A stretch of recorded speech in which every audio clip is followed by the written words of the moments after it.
আমার প্রিয়জনেরা, প্রভু যীশু খ্রিস্টের নামে আপনাদের সকলকে আন্তরিক শুভেচ্ছা। আপনারা কি ভালো আছেন, সুস্থ আছেন? নাকি আপনি বলছেন, আমি বারবার অসুস্থ হয়ে পড়ি, শরীর খুব দুর্বল হয়ে যায়, প্রায় ডাক্তার দেখাতে হয়, প্রতিদিন ওষুধ খেয়েই জীবন কাটাতে হচ্ছে, কি করব? আপনি কি এভাবেই কষ্ট পাচ্ছেন? কোনো অসুস্থতা আপনাকে কি ভোগাচ্ছে? হয়তো বাইরে থেকে আপনাকে ভালোই দেখায়, কিন্তু ভিতরে কোথাও প্রচণ্ড যন্ত্রণা রয়েছে, এমনটাই বলছেন কি? আজ প্রভু আপনাকে একটি প্রতিজ্ঞা দিচ্ছেন। আপনি যদি বিশ্বাসের সঙ্গে এই বাক্যটিকে আঁকড়ে ধরেন, তাহলে আজই একটি অলৌকিক কাজ দেখবেন। জানেন কি আপনি? জিরোমীয় তার 30 অধ্যায় 17 পদে, কারণ আমি তোমার স্বাস্থ্য ফিরাইয়া আনিব ও তোমার ক্ষত সকল ভালো করিব, ইহা সদাপ্রভু কহেন। স্বাস্থ্য ফিরাইয়া আনিব, ক্ষত সকল ভালো করিব। এখানে দুটি বিষয় রয়েছে। প্রথমত, আপনার শরীরে কোনো অসুস্থতা রয়েছে আর আপনি সুস্থতা চান। দ্বিতীয়ত, আপনার হৃদয়েও গভীর ক্ষত রয়েছে, হয়তো কেউ অপমান বা কষ্ট দিয়েছে, তাই সেই আঘাত আপনার হৃদয়ে ক্ষত সৃষ্টি করেছে। আপনি কাউকে বলতে পারছেন না, আপনি চুপচাপ সেই কষ্ট বয়ে বেড়াচ্ছেন। আপনি বলছেন, আমার হৃদয় ভেঙে গেছে, কারো কথা বা আচরণ আমাকে গভীরভাবে আঘাত করেছে, অপমান আমাকে ভেতর থেকে ভেঙে দিয়েছে। যদি আপনার কাছের মানুষই কষ্ট দেয়, তাহলে বাইরের মানুষ কত কষ্ট দিতে পারে? কর্মক্ষেত্রে, ব্যবসায় বা সমাজে কত রকমের আঘাতই না আসে। এইভাবে আপনার হৃদয় আহত হয়েছে, কিন্তু প্রভু বলছেন, আমি এই দুই ধরনের ক্ষতই সারিয়ে তুলব। তোমার শরীরের অসুস্থতাও আমি সুস্থ করব, আর তোমার হৃদয়ের ক্ষত আমি নিরাময় করব। এই প্রতিজ্ঞা স্বয়ং প্রভুর। আমাদের জন্য এই দুটি কাজ সম্পূর্ণ করার উদ্দেশ্যে বাইবেল বলে, যীশু ক্রুশের উপর আমাদের সমস্ত অসুস্থতা বহন করেছিলেন। তিনি আঘাতপ্রাপ্ত হয়েছিলেন এবং মৃত্যুর জন্য তাঁর প্রাণ উৎসর্গ করেছিলেন।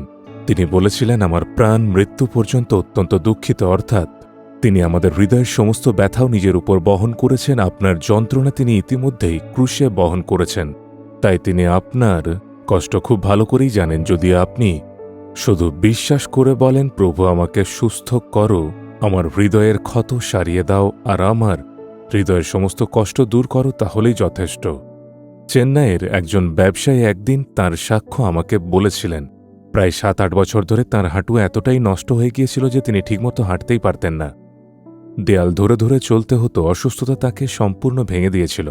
তখন তার বয়স কম ছিল, দুটো ছোট সন্তান ছিল, সংসার চালানো কঠিন হয়ে পড়েছিল, আর তার যে ব্যবসা ছিল সেটাও প্রায় বন্ধ হয়ে গিয়েছিল।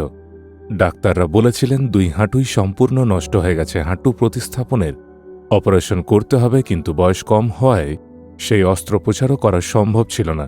চিকিৎসা বিজ্ঞানের দিক থেকে আর কোনো আশা ছিল না, আর তিনি অসহ্য যন্ত্রণায় দিন কাটাচ্ছিলেন। 7-8 বছর ধরে এই কষ্টে থাকতে থাকতে তিনি ভেঙে পড়েছিলেন। এমনকি সেই কষ্ট ভোলার জন্য তিনি মদ খেতেও শুরু করেছিলেন। জীবন তাঁর কাছে এতটাই তিক্ত হয়ে গিয়েছিল যে তিনি ভাবতেন, মরে গেলেই হয়তো ভালো। ঠিক সেই সময় তিনি আমাদের একটি টেলিভিশন অনুষ্ঠান দেখেন। সেই অনুষ্ঠানে আমি এই বাক্যটি বলেছিলাম, আমি তোমার স্বাস্থ্য ফিরাইয়া আনিব ও তোমার ক্ষত সকল ভালো করিব। এই বাক্যটি শুনে তিনি ভাবলেন, বাক্যটি যেন আমার জন্যই বলা হয়েছে। তিনি বুঝলেন এটি যিশুর বাক্য। তিনি সে বাক্য বিশ্বাস করলেন। প্রতিদিন সেই প্রতিজ্ঞা মুখে উচ্চারণ করে প্রার্থনা করতে লাগলেন, যিশু, তুমি তো বলেছ আমি তোমাকে সুস্থ করব এবং তোমার ক্ষত সারিয়ে তুলব। আমার হৃদয় ভেঙে গেছে, আমার শরীরের যন্ত্রণা আর সহ্য করতে পারছি না। একদিন ভোর 3টায় ঘুম ভাঙে, প্রতিজ্ঞাটি মনে পড়ে। তিনি আবার বলেন, যিশু, তুমি বলেছ আমি তোমাকে সুস্থ করব এবং তোমার ক্ষত সারিয়ে তুলব। এই কথাটি বলা মাত্র ঈশ্বরের শক্তি তাঁর শরীরের উপর নেমে আসে।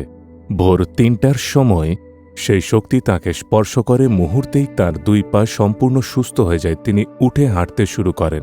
একটুও ব্যথা ছিল না। 8 বছরের পুরনো ব্যথা মুহূর্তে চলে যায়। শুধু শরীরই নয়, তাঁর হৃদয়ের ক্ষত সম্পূর্ণ নিরাময় হয়। তিনি আনন্দে ভরে ওঠেন। পরে তিনি এসে প্রভুর গৌরবের সাক্ষ্য দেন। আজ আপনিও কি এভাবে বলবেন, প্রভু, তুমি প্রতিজ্ঞা করেছ যে আমি তোমাকে সুস্থ করব এবং তোমার ক্ষত সারিয়ে তুলব। প্রভু, আমার জীবনেও সেই প্রতিজ্ঞা পূর্ণ করো। যে স্থানে আপনার অসুস্থতা আছে সেখানে হাত রাখুন। সম্পূর্ণ সমর্পণ করে আপনার হৃদয় দিয়ে যিশুর দিকে তাকান। প্রার্থনা করুন, প্রভু যীশু, তুমি প্রতিজ্ঞা করেছ আমি তোমাকে সুস্থ করব, তোমার ক্ষত সারিয়ে তুলব। এখনই আমাকে সুস্থ করো, আমার শরীরের সমস্ত রোগ দূর হয়ে যাক যিশুর নামে। আমার হৃদয়ের সমস্ত ক্ষত নিরাময় হোক এই মুহূর্তেই। আমার শরীরে অলৌকিক সুস্থতা নেমে আসুক যিশুর নামে। আমার হৃদয়ে অলৌকিক পরিবর্তন ঘটুক। আমি যিশু খ্রিস্টের নামে সুস্থতা ও আশীর্বাদ গ্রহণ করছি। Amen, amen. Jesus redeems Bengali YouTube চ্যানেলটি সাবস্ক্রাইব করুন, বেল আইকনটি ক্লিক করুন আমাদের প্রতিদিনের নতুন প্রোগ্রাম সম্পর্কে আপডেট পেতে।